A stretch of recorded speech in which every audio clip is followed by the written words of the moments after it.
Hello students. आज हम पढ़ रहे हैं राजस्थान माध्यमिक शिक्षा बोर्ड की पुस्तक का एक और नया लेसन नंबर 3, जिसका नाम है साझेदारों का अवकाश ग्रहण व मृत्यु पर लेख है। इसको हम पहले भी इस चैप्टर पे हम पहले 2 वीडियो बना चुके हैं और इसका आज एक नया टॉपिक हम स्टार्ट कर रहे हैं, जिसका नाम है अवकाश ग्रहण करने वाले साझेदारों को देय राशि का भुगतान। जिन स्टूडेंट्स ने पहले के 2 वीडियो नहीं देखे हैं उनके लिए आपको यहाँ पर लिंक दे दी जाएगी। ऊपर आपको आई बटन पर इसकी लिंक दे दी जाएगी, वहाँ से आप इसको वीडियो को डायरेक्ट देख सकते हैं। तो आज का हमारा टॉपिक इस वीडियो का है अवकाश ग्रहण करने वाले साझेदारों को देय राशि का भुगतान। मैं विशाल मोरवाल स्वागत करता हूँ आपका आपकी ऑनलाइन क्लासेस में, अकाउंटेंसी ब्लैक बोर्ड क्लासेस में। आइए शुरू करते हैं आज का वीडियो। देखिए, अवकाश ग्रहण करने वाले साझेदार को देय राशि का भुगतान। जब कोई साझेदार अवकाश ग्रहण कर रहा होता है, और अवकाश ग्रहण करने की विधियां कारण हम पहले वीडियो में पढ़ चुके हैं, तो जो भी साझेदार अवकाश ग्रहण कर रहा होता है तो उसका जो भी पार्टनर्स कैपिटल में जो भी बैलेंस होता है उसको आप एक साझेदार को देना चाहेंगे, और वो भी अब चाहेगा कि भाई मेरे को ये जल्दी से जल्दी पैसा मिल जाए। तो किस प्रकार से आप उस जाने वाले साझेदार को, रिटायर्ड साझेदार को, इस राशि का भुगतान करेंगे जो उसके पार्टनर्स कैपिटल में बैलेंस दिखा रखा है उसका आपको भुगतान करना होगा। तो किस प्रकार से आप किन किन विधियों से आप उसको भुगतान कर सकेंगे, और उन विधियों को करते समय आपको क्या एंट्रीज करनी है, क्या उसमें परेशानी आएगी, क्या दिक्कत आएगी, ये सब आज हम इसमें देखने वाले हैं। तो आइए देखते हैं पहली विधि का नाम। देखिए, क्या होता है अवकाश ग्रहण करने वाले साझेदारों को भुगतान की निम्न विधियों से किया जाता है, जिसका नाम है पहला एक मुश्त भुगतान। एक मुश्त भुगतान से आप सब जानते हैं कि एक साथ पैसा दे दिया, जितना भी उसके बैलेंस है उतना एक साथ दे दिया। जैसे मान लीजिए 40,000 है, 50,000 है, उसको एक एक साथ पैसा दे दिया। जब वो रिटायर हो रहा है तो उस जितना पैसा था उसको दे देंगे, तो उसका वहीं एक एंट्री से सारा काम हो जाएगा। परंतु ऐसा हर बार नहीं होता है। तो फिर दूसरी क्या विधि आती है, पूंजी खाते का शेष ऋण खाते में हस्तांतरण करने पर। फिर क्या होता है, कभी कभी क्या आपको जो बैलेंस होता है उसको लोन अकाउंट में ट्रांसफ़र करना होता है। जो पूंजी खाता होता है ना, पार्टनर्स कैपिटल अकाउंट, उसका जो बैलेंस होता है या तो उसको आप लोन अकाउंट में ट्रांसफ़र कर देते हैं, और लोन अकाउंट में ट्रांसफ़र करने के बाद आप उसको धीरे धीरे जो रिटायर साझेदार होता है उसको धीरे धीरे आप पैसा चुकाते रहते हैं। ये दूसरी विधि थी। ऐसा भी नहीं होता है तो फिर तीसरी विधि प्रयोग में ली जाती है, किश्तों में भुगतान। किश्तों में भुगतान एक बहुत प्रचलित विधि है, आप भी जानते होंगे। हाँ, आजकल बहुत सारी फाइनेंस कंपनियां हैं जो आपको, जैसे आप कहीं है फ्रिज टीवी वगैरह ख़रीदने जाते हैं तो आपको कहती है 0 EMI पर, 0% इंटरेस्ट की EMI पर आपको जो है सामान उपलब्ध करवा देते हैं। तो ये वही चीज़ है किश्तों में भुगतान। आप भी जैसे 30,000 की कोई चीज़ है तो 2,000 रुपये करके आप उसको जितने महीने में 30,000 चुका सकते हैं उतने महीने में आप चुका देते हैं। तो ये एक बहुत ही प्रचलित विधि है किश्तों में भुगतान। चौथा आता है वार्षिक विधि द्वारा भुगतान। जी हाँ, ये जो है वार्षिक विधि भुगतान, इसके भी क्वेश्चन आपको देखने को मिल जाएंगे, और ये भी एक इम्पोर्टेंट विधि है। तो हम इन चारों विधियों में से एक एक विधि को पढ़ेंगे, पूरा विस्तार में पढ़ेंगे, इसमें होने वाली एंट्रीज पढ़ेंगे, और इससे रिलेटेड अपन एग्जाम्पल भी देखेंगे। अगर वीडियो लंबा नहीं होता है तो इसका एक चारों विधियों का एक पर्टिकुलर आपको एक एग्जाम्पल करके बता देंगे। अगर वीडियो थोड़ा लंबा हो जाता है तो फिर आपको अलग से वीडियो बनाकर इसके एग्जाम्पल बताया जाएगा। तो आप चैनल के साथ भी बने रहिए और इस वीडियो के साथ भी बने रहिए। ज़्यादा से ज़्यादा अपने स्टूडेंट्स को, अपने साथियों को सब्सक्राइब करने के लिए बोलिए ताकि उनको फ़ायदा हो सके। ठीक है, पढ़ते हैं पहली विधि से, एकमुश्त भुगतान से। देखिए, एकमुश्त भुगतान क्या होता है। यदि फर्म के पास पर्याप्त तरल साधन हो तो अवकाश ग्रहण करने वाले साझेदार को एकमुश्त भुगतान किया जा सकता है। इसके लिए आवश्यक प्रविष्टियां होती है। देखिए, पहले भी बोला है कि एकमुश्त भुगतान मतलब होता है जितना भी बैलेंस साझेदार रिटायरमेंट की तारीख पर उसका हक है, जितने बैलेंस पर उसका हक है वो एक साथ देने की कोशिश करेगी फर्म। तो अगर फर्म के पास में अच्छा पैसा पड़ा हुआ है, चाहे वो कैश हो या बैंक बैलेंस हो, तो वो उस जाने वाले साझेदार को, रिटायर्ड साझेदार को पूरा पैसा दे देगी। तो ऐसे में आपको क्या एंट्री करनी होती है, तो देखिए ऐसे में आपको एंट्री करनी होती है retiring partners capital account debit to cash. देखिए रिटायरिंग पार्टनर आप मतलब जाने वाले को आप डेबिट करते हैं, ये तो आपके नियम भी हैं जो आपने 11th क्लास में पढ़ लिए हैं। तो रिटायरिंग पार्टनर कैपिटल, जैसे ए जा रहा है, बी जा रहा है या सी जा रहा है, तो यहाँ पर नाम लिख देंगे as partner capital account debit to cash oblique bank. अगर आप नगद पैसा दे रहे हैं तो कैश आ जाएगा, अगर आप चेक के द्वारा भुगतान कर रहे हैं तो टू बैंक आ जाएगा। और देय राशि जितनी भी उसका पार्टनर्स कैपिटल का बैलेंस है वो इस अमाउंट से आपकी एंट्री हो जाएगी। ठीक है, यहाँ पर याद ध्यान में रखने वाली चीज़ है, एंट्री यहाँ पर आपको याद होनी चाहिए टू कैश, क्योंकि पैसा जा रहा है, हम फर्म के लिए काम कर रहे हैं यहाँ पे अभी और फर्म के खाते रख रहे हैं, इसीलिए हम उसको टू कैश लिखेंगे। ठीक है, क्योंकि हमारी संपत्ति कम हो रही है और संपत्ति कम होती है तो उसको क्रेडिट किया जाता है। दूसरा आता है क्या, बाय चांस ऐसा हो जाता है कि आपके पास में पर्याप्त तरल तो नहीं है, मतलब नगद तो नहीं है या बैंक में पैसा तो नहीं है, तो आप क्या करते हैं कि चलो हम फिर भी एक मुश्त विधि अपनाना चाहते हैं। तो क्या होता है, कभी कभी बैंक से ऋण लेकर अवकाश ग्रहण करने वाले साझेदार को भुगतान कर दिया जाता है। तो आप क्या करते हैं कि आपने जैसे 50,000 रुपये उसको भुगतान करना है रिटायर्ड पार्टनर को, तो आप 50,000 रुपये एक साथ ले लेते हैं और उसको भुगतान कर देते हैं। तो उसमें क्या होता है, आपको बैंक से ऋण लेने की प्रविष्टि करनी होती है। जैसा कि आपको याद है, जब बैंक से कोई व्यक्ति या कोई फर्म लोन लेता है तो आपके दायित्व बढ़ जाते हैं, और जब दायित्व बढ़ते हैं तो वो क्या हो जाते हैं, दायित्व क्रेडिट हो जाते हैं। तो देखिए यहाँ पर भी वही चीज़ है, bank account debit to bank loan आपने क्रेडिट कर दिया है। बैंक लोन हमारा बढ़ चुका है, दायित्व बढ़ गए ना, तो बैंक लोन को क्रेडिट कर दिया है और पैसा आ रहा है क्योंकि बैंक से, इसलिए बैंक को आपने डेबिट कर दिया है। अब ये पैसा हमारे पास तो रहेगा नहीं, ये तो आपको किसको देना है, रिटायर पार्टनर को देना है। तो देखिए रिटायर पार्टनर को पैसा देंगे और बैंक जब हमने इसको डेबिट कर दिया है तो इसको अब अपन यहाँ से उठा के क्रेडिट में डाल देंगे। देखिए क्या होगी दूसरी एंट्री, अवकाश ग्रहण करने वाले साझेदार को भुगतान। तो देखिए एंट्री क्या हुई, retiring partners capital account debit to bank. जो पहले बैंक पैसा मिलते समय क्या था, हमारे डेबिट हुआ था, जो पहले हमारे पास डेबिट हुआ था, ये देखिए डेबिट हुआ था ना, अब वो बैंक क्रेडिट हो गया क्योंकि हमने इस यहाँ से जो लोन लिया था वो आते टाइम डेबिट था, अब उसको पैसा दे दिया है पार्टनर को तो वो क्रेडिट हो गया है। तो देखिए दोनों पैसा देने की ये वाली एंट्री और ये वाली एंट्री एक ही है।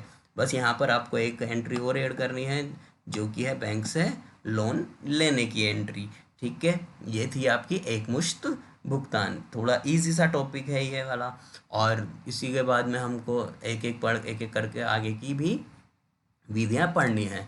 ये दूसरी विधि आती है आंशिक भुगतान व आंशिक ऋण खाते में हस्तांतरण द्वारा। जैसे नाम से ही पता चल जाता है हमको कि आंशिक भुगतान, जैसा आंशिक मतलब कुछ हिस्सा भुगतान कर रहे हैं हम नगद में और कुछ हिस्सा हम डाल रहे हैं उसका लोन में, क्योंकि हमारे पास इतना पैसा नहीं है, फर्म के पास इतना बैंक बैलेंस नहीं है, ये कैश बैलेंस नहीं है कि आप सारा का सारा पैसा उस साझेदार को, रिटायर्ड साझेदार को आप दे सकें। तो आप क्या कर रहे हैं, उसके लिए आप कुछ पैसा, जैसे मान लीजिए 50,000 रुपये आपको भुगतान करने हैं, तो आंशिक मतलब मान लीजिए 20,000 रुपये आपने नगद में दे दिया, तो ये कैश वाली एंट्री जो हमने फर्स्ट विधि में करी थी ना, वो वाली एंट्री कर देंगे। और दूसरी हम क्या करेंगे, पहले लोन लेंगे और फिर लोन को हम लोन के जरिए आप उसको पैसे को दे देंगे। तो जो फर्स्ट में हमने विधि पढ़ी थी उसका ही ये मिला जुला रूप है। तो आइए देखते हैं इसकी एंट्रीज और परिभाषा। कि कभी कभी कुछ राशि नगद चुका दी जाती है और बाकी राशि ऋण खाते में हस्तांतरण कर दी जाती है। तो प्रविष्टियां इस प्रकार होगी। देखिए पहली प्रविष्टि हो रही है retiring partners capital account debit to cash to retiring partner loan account. देखिए यहाँ पर इस एंट्री में दो एंट्री मिली हुई है, एक एंट्री है, आप इसको अलग अलग कर सकते हैं।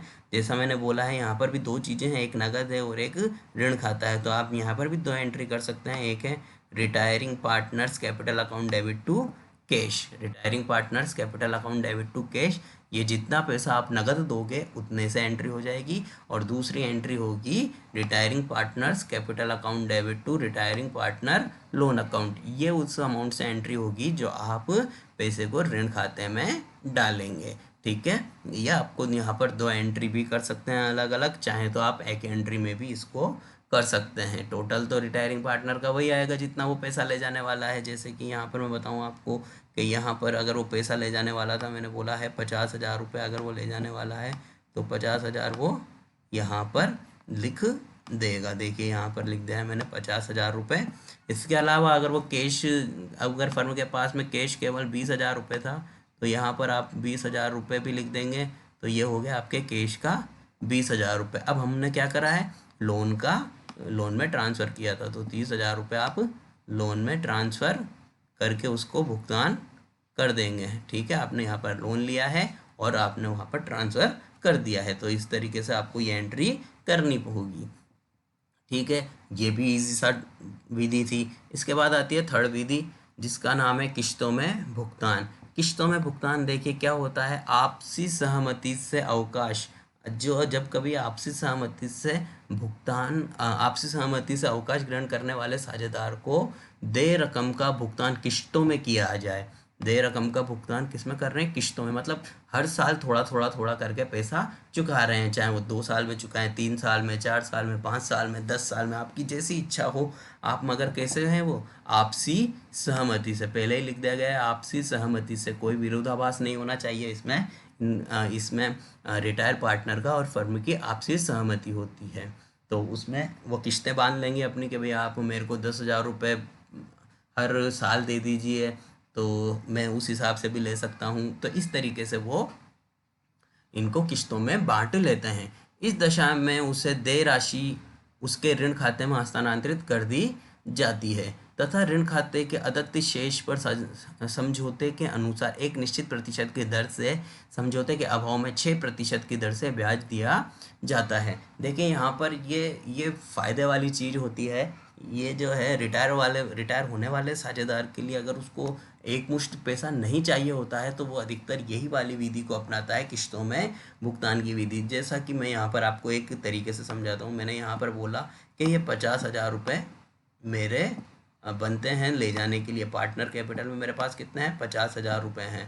तो मैंने कह दिया कि मेरे को 5 साल में पैसा चुका दो। तो 5 साल में मैं अगर पैसा चुकाऊँगा तो मैं हर साल कितने रुपये चुकाऊँगा, 10,000 रुपये। तो हर साल मेरे को चुकाने होंगे 10,000 रुपये वार्षिक।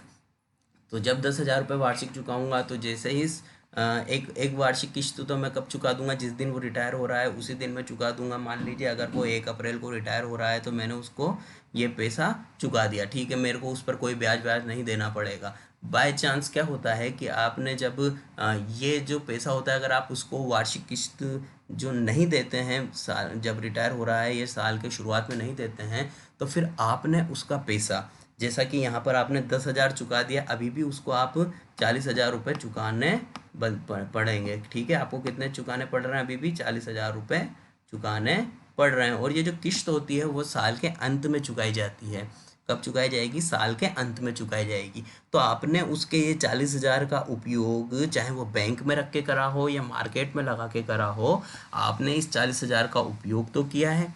तो इस 40,000 के उपयोग के बदले में आपको कोई ना कोई फर्म को कोई ना कोई फ़ायदा ज़रूर हुआ होगा। तो इसके बदले में आप एक निश्चित प्रतिशत भी उस साझेदार को देते हैं, रिटायर वाले साझेदार को देते हैं किश्तों में जोड़कर, जिसको हम इंटरेस्ट के नाम से बोलते हैं। तो उस इंटरेस्ट की अमाउंट को भी आप किश्तों में ऐड करके टू बैंक के माध्यम से रिटायर पार्टनर को भुगतान करना होता है। इसी तरीके से आपको जो भी आपकी परसेंटेज होती है, जो भी आप निश्चित करते हैं, वो अगर आपने एक निश्चित नहीं की है तो आपको पता है सही कि सनलेख के अभाव में 6% वार्षिक दर से आपको भुगतान करना होता है। तो इस तरीके से ये 40,000 पर, फिर अगले साल 30,000 पर, फिर 20,000 पर, फिर 10,000 पर, इस तरीके से आपको हर साल जो है 6% से या आपके निश्चित दर से इंटरेस्ट लगाकर भुगतान करना होता है। ठीक है, आगे देखते हैं इसको एंट्रीज में और एक एग्जांपल में समझ लेंगे।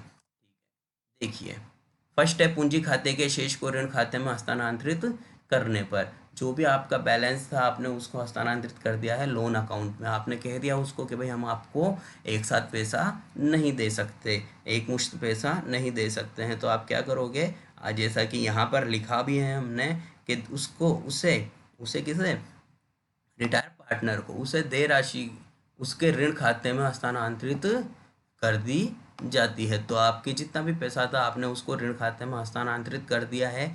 तो यहाँ पर आपको क्या एंट्री करनी पड़ेगी, retiring partners capital account debit to retiring partner loan account, क्योंकि लोन जैसे ही नाम आ गया तो आपके दायित्व बढ़ गए हैं, और दायित्व बढ़ते हैं आपके लिए वो क्या हो जाता है, क्रेडिट हो जाता है, लायबिलिटी हो जाती है। तो आपको पहली ये एंट्री करनी पड़ेगी, ठीक है। इसके अलावा ये हर साल में करनी पड़ेगी। इसके अलावा फिर आपको क्या करनी है, अब अदत्त राशि पर ब्याज के लिए, जैसा मैंने यहाँ पर बताया ना कि 40,000 पर आपको ब्याज चुकाना है या 50,000 पर ब्याज चुकाना है, तो यहाँ पर इंटरेस्ट को डेबिट करेंगे। इंटरेस्ट को डेबिट करने का मकसद भी आपको याद होना चाहिए। इंटरेस्ट जो है हमारे P&L की मद होती है और ये हमेशा डेबिट होती है। तो interest account debit to retiring partner loan account, तो आपने ये पैसा इंटरेस्ट का जो है आप उस जाने वाले साझेदार को चुकाने के लिए आपने इंटरेस्ट निकाल लिया है। अब किस्त की राशि ब्याज सहित है, देखिए यहाँ पर क्या लिखा है, ब्याज सहित। तो ब्याज सहित आप भुगतान करेंगे तो आप पैसा देंगे उसको retiring partner loan account debit to cash, तो आपने उसको लोन अकाउंट के माध्यम से उसको पैसा चुकाया है। और इस केस में क्या करेंगे आप, क्या आपने किस्त बांधी थी 10,000 रुपये की, तो 10,000 रुपये तो आप देंगे ही सही, 10,000 रुपये तो आप उसको देंगे ही सही, प्लस आपके जितना भी साल भर का इंटरेस्ट इकट्ठा करा है, चाहे वो 1,000 रुपये हो 2,000 रुपये हो, वो भी आप इसको देंगे। तो जैसा कि पहली एंट्री में 10,000 रुपये था और दूसरी एंट्री के लिए आपने 1,000 रुपये आपका इंटरेस्ट आया था, तो आपको यहाँ पर कितने से एंट्री करनी पड़ेगी, 11,000 रुपये से आपको एंट्री करनी होगी, ठीक है। किस्त की ब्याज सहित राशि से आपको भुगतान करना होगा, ठीक है। ये आपका किस्तों के भुगतान की विधि थी। अगर फिर नहीं समझ में आ रहा है तो इसका एक एग्जांपल बता देता हूँ, ठीक है। देखिए क्या है, लिखा है कि बी जो है 1/1/2014 को अवकाश ग्रहण करता है, उसके पूंजी खातों का समायोजित शेष 30,000 रुपये है। मतलब वो जो बी है वो जब रिटायर हो रहा है तो वो ले जाने के लिए 30,000 का रुपए चाहता है कि भाई मेरे 30,000 रुपये बनते हैं, मैंने जो कंपनी में फर्म में मेहनत की है उसका मेरा हिस्सा है 30,000 रुपये, जिसका भुगतान 3 समान वार्षिक किस्तों में करना है। तो इन्होंने डिसाइड कर लिया है कि मेरे को भाई 3 समान वार्षिक किस्तों में करना है। इस पर 6% वार्षिक दर से इन्होंने ब्याज देना भी तय किया है। बी का ऋण खाता बनाइए, ठीक है। तो जैसे ही आप देखेंगे तो ये आपको बी का लोन अकाउंट बनाना है। तो सबसे पहले आप क्या लिखेंगे, देखिए यहाँ पर आपने जो 30,000 रुपये की समायोजित था आपका, 30,000 रुपये का जो भी शेष था, यहाँ पर मैं अंडरलाइन करके बता देता हूँ, 30,000 रुपये का शेष था जो आप बी को देने वाले थे, और 3 समान किस्तें थी, तो 30,000 इंटू 3 तो 10,000 रुपये आपके बनते हैं। तो 10,000 रुपये आपके बने हैं, तो 10,000 रुपये आप वार्षिक इसको चुकाएंगे। तो देखिए आप एंट्री कैसे करेंगे, जैसा कि हमने बताया तब कि आपको पहली एंट्री करनी है। मैं एंट्री वापस दिखा देता हूँ आपको। यहाँ पर देखिए ये लिखी हुई है, first entry retiring partner, first entry देखिए लिखिए retiring partner capital account debit to retiring partner loan account, retiring partner capital account debit to retiring partner loan account. जब आप लोन अकाउंट बनाएंगे तो ये किस नाम से जाएगा, by retiring partner capital account, और वहाँ पर जो भी अमाउंट है हमारी 30,000 रुपये से जाएगा। तो देखिए सबसे पहले आप क्या लिखेंगे, देखिए यहाँ पर आपने बी का लोन अकाउंट बनाया। सबसे पहले आपने 1/1/2014 को आपने लिखा है 20 कैपिटल अकाउंट 30,000 रुपये। उसके बाद में आपने साल के अंत में जो है ये 30,000 रुपये आपने साल के अंत तक रख रखे हैं अपने पास में। तो आपने यहाँ पर जो तारीख है ये कौन सी होगी, 31/12, ये जो बाय इंटरेस्ट की तारीख है ये कौन सी होगी, 31/12/2014।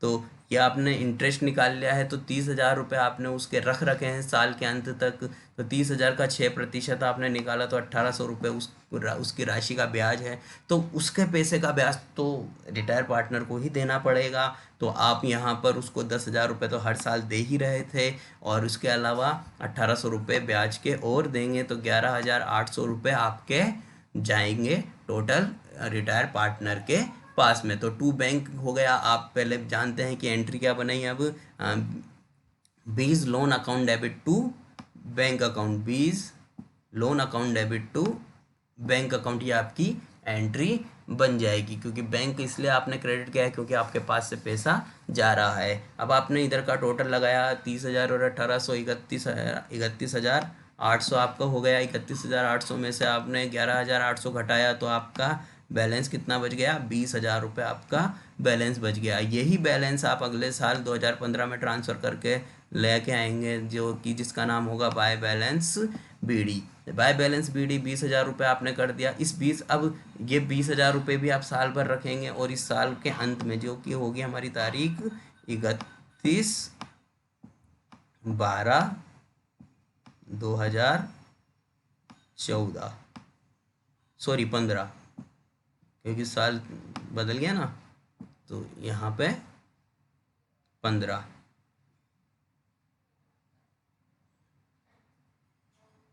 ठीक है, तो यहाँ पर आप बाय इंटरेस्ट लगाएंगे तो 20,000 रुपये पर लगाएंगे, क्योंकि हमने अब 20,000 रुपये ही इसके रख रखे हैं साल के एंड तक, एक साल तक रख रखा है ना, क्योंकि 30,000 में से 10,000 तो आपने पहले साल चुका दिए थे। अब बचे हैं केवल 20,000 रुपये। 20,000 रुपये पर आप इंटरेस्ट लगाएंगे 6% के हिसाब से, तो आपके बनते हैं 1,200 रुपये। 1,200 रुपये का इंटरेस्ट आपका बनता है, तो आप इसको चुकाएंगे भी सही। तो आपने 10,000 रुपये तो इसका एक जो किश्त थी वो दी और प्लस इंटरेस्ट भी दिया, तो जो आपका बन गया 11,200 रुपये आप इसको चुकाएंगे। ठीक है, ये सब एंट्रीज अपन ने पहले देख ली है, तो आप वहाँ से भी देख सकते हैं इसको। तो देखिए आपका टोटल बना 20,000 प्लस 1,200 21,200, जिसमें से आपने लेस किया है 11,200, तो आपका बैलेंस कितना बन गया? 10,000 रुपये। आपका बैलेंस बन गया 10,000 रुपये। टोटल हो गया 21,200। यही बैलेंस सीडी जो है अगले साल 2016 में आपके बन जाएगा बाय बैलेंस बीडी। ये 10,000 रुपये आ गया है आपका। इसके बाद इसी के साथ में वापस से आप साल के अंत में, यानी कि 31 दिसंबर 31/12/2016 31/12/2016 को आपने बाय इंटरेस्ट लिख के 10,000 पर 6% की दर से आपने ब्याज लगाया, तो 600 रुपये हो गया। तो 10,000 इंटू 600, इसके बाद में 2 कैश अकाउंट में आपने कर दिया है, तो 10,000 रुपये आपने अपनी किश्त का पैसा चुकाया है और प्लस 600 आपने ब्याज का पैसा चुकाया है। तो 10,600 और 10,600 दोनों तरफ देखिए बराबर हो गया है। इधर भी 10,600 है और इधर भी 10,600 है, तो दोनों बराबर हो गया है और हमने पूरा का पूरा पैसा उसको चुका दिया है। तो यहाँ पर हमारे पास में बी के लोन में अकाउंट में कुछ भी शेष नहीं बचा है। हमने जो भी उसको पैसा देना था तो वो आपने चुका दिया है। अगर वो क्वेश्चन में आपसे ये भी पूछ ले कि आपने उसको टोटल कितना पैसा चुकाया है, या रिटायर बी को कितना पैसा चुकाया है, या फिर ये पूछ ले कि आपने उसको ब्याज का कितना पैसा चुकाया है, तो आप केवल ब्याज का पैसा जोड़ लेंगे। जैसा कि यहाँ पर दे रखा है 1,800 रुपये, यहाँ पर दे रखा है 1,800, 1,200 और 600, तो आप यहाँ पर उसको टोटल करके बता सकते हैं। ठीक है, और टोटल कितना पैसा चुकाया है, तो आप इसमें ब्याज के पैसे में 30,000 रुपये और जोड़ दीजिए, आपने उसको इतना पैसा चुकाया है। ठीक है, तो ये इस तरीके से आपका ये एग्जाम्पल है। ये एग्जाम्पल आपको आपकी अजमेर बोर्ड की बुक में भी मिल जाएगा। ठीक है, इसके अलावा आगे देखते हैं वार्षिकी द्वारा भुगतान। देखिए वार्षिकी द्वारा भुगतान में क्या होता है, अवकाश ग्रहण करने वाले अथवा मृत साझेदार के उत्तराधिकारियों को देय रकम का भुगतान वार्षिकी के रूप में किया जा सकता है। वार्षिकी का आशय वार्षिक भुगतान से होता है। वार्षिक भुगतान से होता है मतलब वर्ष में आप भुगतान कर रहे हैं, इसमें भी। तो तीसरी और चौथी जो विधि है उसमें ज़्यादा कुछ अंतर नहीं है, मगर जो अंतर है वही यहाँ पर हम देखने वाले हैं। तो यहाँ पर स्टेप वाइज देखेंगे तो पहला आता है अवकाश ग्रहण करने वाले साझेदार अथवा मृत साझेदार को कुल देय राशि को वार्षिक उच्चंती खाते या वार्षिकी खाते में हस्तांतरित कर दिया जाए। तो यहाँ पर आपको देखने वाली चीज़ है कि वहाँ पर आपने लोन अकाउंट में डाला था और यहाँ पर आप किस में डाल रहे हैं, वार्षिकी सस्पेंस, यानी कि एनुअल सस्पेंस, एन्युटी सस्पेंस और एन्युटी अकाउंट में, दोनों में से किसी में भी आप पैसे को डाल सकते हैं। वहाँ पर आपने लोन किया था, यहाँ पर बस एन्युटी नाम का अंतर है और कुछ अंतर नहीं होगा, बाकी एंट्री सेम होगी। इसके अलावा दूसरी स्टेप बनती है कि प्रतिवर्ष वार्षिक उच्चंती खाते के शेष पर ब्याज क्रेडिट किया जाएगा। तो यहाँ पर वहाँ पर भी आपने इंटरेस्ट लगाया था, तो यहाँ पर भी आप इंटरेस्ट लगाएंगे। ठीक है, यहाँ पर भी आप इंटरेस्ट लगाएंगे, और थर्ड विधि में भी आपने इंटरेस्ट लगाया था और सेकंड में भी आप इंटरेस्ट लगाएंगे। इसके अलावा वार्षिकी भुगतान करने पर वार्षिक उच्चंत खाते को डेबिट किया जाएगा, वो बैंक खाते को क्रेडिट किया जाता है। फोर्थ, ये एक एंट्री बन गई है, ये वाली एंट्री है, ये देखिए, annuity account debit to bank. ठीक है, पैसा जो आप देने वाले हैं वो इस तरीके से देने वाले हैं, टू बैंक हो गया ना, और टू बैंक का मतलब ही क्या होता है, फर्म के पास से पैसा जा रहा है।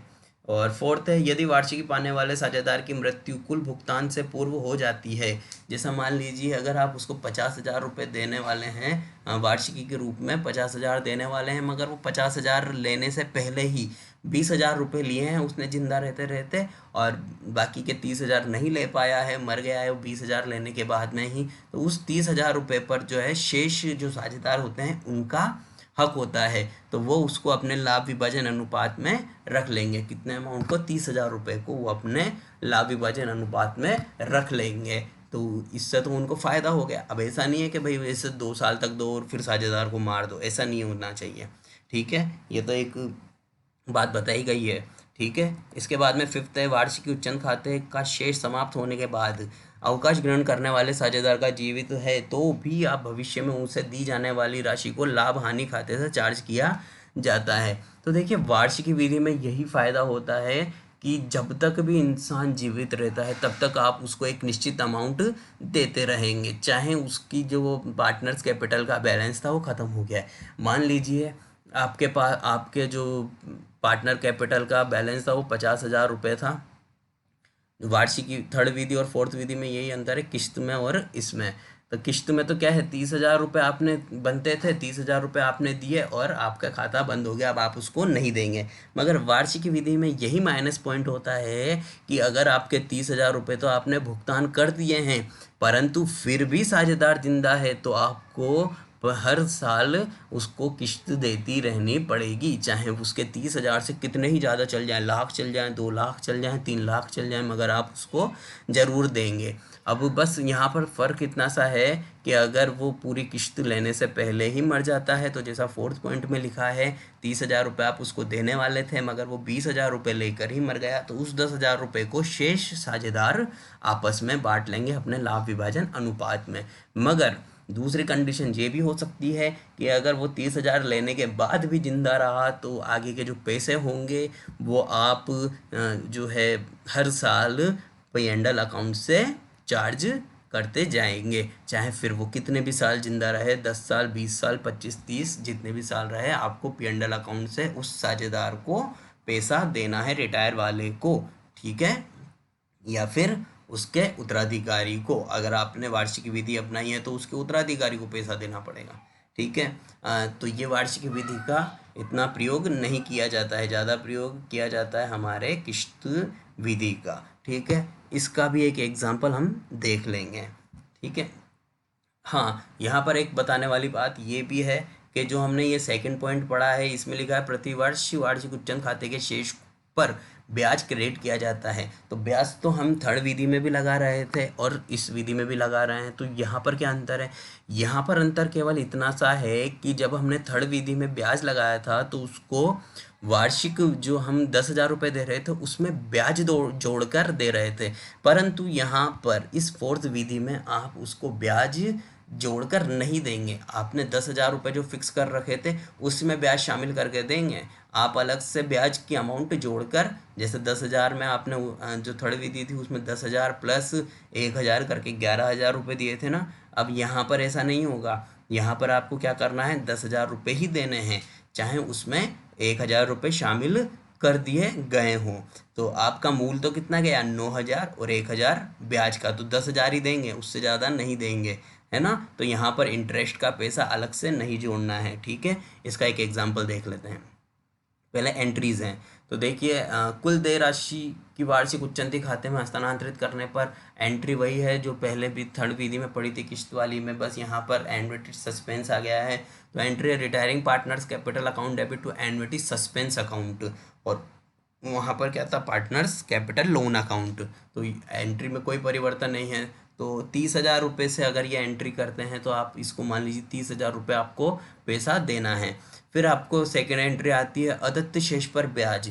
तो ये जो एंट्री होगी अगर अदत्त शेष पर, तो मतलब 30,000 रुपये आपने साल भर तक रखें तभी तो अदत्त रहा, आउटस्टैंडिंग रहा, तो आप उसको 31 मार्च को पैसा देंगे। तो आपकी एंट्री बनेगी interest account debit to annuity suspense. वहाँ थर्ड एंट्री में किस्त वाले में क्या था, interest account debit to interest partner loan account. तो यहाँ पर एंट्री में कोई ज़्यादा फर्क नहीं है, केवल नाम परिवर्तन हो रहा है। तो आप ये सही एंट्री कर देंगे 31 मार्च को। थर्ड एंट्री होगी वार्षिक भुगतान के लिए annuity suspense account debit to cash oblique bank account. तो ये पैसा एंड में जो चुकाते हैं वो वाली एंट्री है। वहाँ पर एंट्री क्या हो रही थी, interest partners capital loan account debit to cash oblique bank. तो यहाँ पर केवल एन्युटी सस्पेंस नाम आ गया, एंट्री वही है। या फिर ऐसा समझ लीजिए कि वहाँ पर सस्पेंस, वहाँ पर लोन अकाउंट लिखना था, यहाँ पर सस्पेंस लिखना है, बस इतना सा है, बाकी वो का वही एंट्री याद है। तो थर्ड और फोर्थ एंट्री में ज़्यादा परिवर्तन नहीं है, बस परिवर्तन कितना सा है, एक इंटरेस्ट का है। इंटरेस्ट की कैलकुलेशन अभी आपको एग्जाम्पल से समझा दी जाएगी, आप 100% आपको समझ में आएगी। फोर्थ आता है वार्षिक खाते का शेष समाप्त होने से पूर्व ही साझेदार की मृत्यु हो जाए। मान लीजिए वो 30,000 रुपये अभी हमने फर्स्ट एंट्री में दिया है, तो 30,000 रुपये वो ले रहा था, उसने 10,000 रुपये, 20,000 रुपये उसने ले लिए हैं और 10,000 रुपये अभी भी लेने बाकी थे और वो मर गया है। तो 10,000 रुपये को वो ये फोर्थ एंट्री के माध्यम से जो रिमेनिंग पार्टनर से वो बांट लेंगे अपने लाभ हानि अनुपात में। तो ये फोर्थ एंट्री हो जाएगी। इसके अलावा फिफ्थ एंट्री एक और होती है कि वार्षिकी खाते का शेष समाप्त होने से पूर्व भी अवकाश ग्रहण करने वाले साझेदार जीवित रहें। तो आपके जो है, तो ऐसी स्थिति में जब तक जीवित रहे प्रतिवर्ष भुगतान की उपयुक्त 3 प्रविष्टि के अलावा वर्ष के अंत में निम्न प्रविष्टि करनी होगी। तो आपको ये 3 प्रविष्टि तो हर बार करनी है। कौन सी वाली, फर्स्ट, सेकंड और third. First entry, second entry और थर्ड एंट्री तो हर बार करनी है। और अगर ऐसा कह दे कि साझेदार पूरे पैसे लेने से पहले ही मर गया तो फोर्थ एंट्री कर दो। अगर ऐसा कहे कि पूरा पैसा लेने के बाद भी वो जीवित रहा तो फिफ्थ एंट्री कर दो। तो ये जो फोर्थ और फिफ्थ एंट्री है इनमें से एक ही एंट्री होगी, कोई एक एंट्री होगी, दोनों एंट्री एक साथ नहीं होगी। तो जब फिर भी जीवित रहा है तो आपको P&L अकाउंट से पैसा लेना है और एन्युटी सस्पेंस में देते जाना है जब तक वो जीवित रहेगा। ठीक है। इसके अलावा अब इसका एक एग्जांपल देखते हैं। देखिए ABC साझेदार थे। बी के द्वारा 31 मार्च 2012 को अवकाश ग्रहण करने पर सभी समायोजनों के बाद पूंजी खाते का क्रेडिट शेष 25,000 रुपये दिखाया गया। मतलब वो 25,000, बी जो है 25,000 रुपये लेने का अधिकारी है। यह तय हुआ कि 10% वार्षिक दर पर 6,000 प्रति वर्ष जीवन उपरांत वार्षिकी दी जाएगी। तो उन्होंने क्या तय किया कि 6,000 रुपये प्रति वर्ष हम पैसे देंगे इसको, जब तक ये जीवित रहा तब तक इसको पैसे दिए जाएंगे। दूसरी वार्षिकी के भुगतान के तुरंत बाद बी की मृत्यु हो जाती है। बी का वार्षिकी खाता बनाइए। देखिए उसने पहले साल 6,000 लिए, दूसरे साल 6,000 लिए। जैसे ही उसने दूसरी अमाउंट ली और उसकी मृत्यु हो गई तो 12,000 लिए हैं और बाकी 25,000 लेने थे। तो जो पैसा बचेगा उसको कौन ले लेगा, उसको शेष साझेदार अपने पास में रख लेंगे। ठीक है। इसको एक बनाते हैं अपन, इसका सॉल्यूशन करते हैं। तो देखिए यहाँ पर इसको इस तरीके से हम समझेंगे, मैं बताता जाता हूँ आपको। तो सबसे पहले 1 अप्रैल 2012 को आपने 20 कैपिटल लिखा है तो आपकी एंट्री भी बन जाती है by 20 capital account debit to 20 annuity account. 25,000 रुपये से एंट्री बन गई है। तो 25,000 रुपये आप उसको देने वाले भी थे, तो 25,000 रुपये आपने 20 कैपिटल में डाल दिए हैं। अब साल के अंत में आपने 31 मार्च 2013 को आपने इस पर इंटरेस्ट लगाया है 2,500 रुपये। तो 2,500 रुपये आपने उसको इंटरेस्ट का बता दिया है। अब टू बैंक अकाउंट आया है। आप उसने उसको क्या बोला था कि हम तो भाई तेरे को कितने देंगे, 6,000 रुपये देंगे, 6,000 रुपये से आप 1 रुपया ज़्यादा नहीं दे सकते, तो ये 6,000 रुपये आप उसको देंगे। अब आपने उसको जब 6,000 रुपये देने की बोली थी ना, तो इसमें 6,000 रुपये में ये 2,500 रुपये इंटरेस्ट के शामिल हैं। बाकी के जो 3,500 रुपये बचे हैं, सॉरी हाँ, जो भी 4,500 रुपये बचे हैं वो आपका मूल है, और बाकी सब क्या है, इंटरेस्ट है।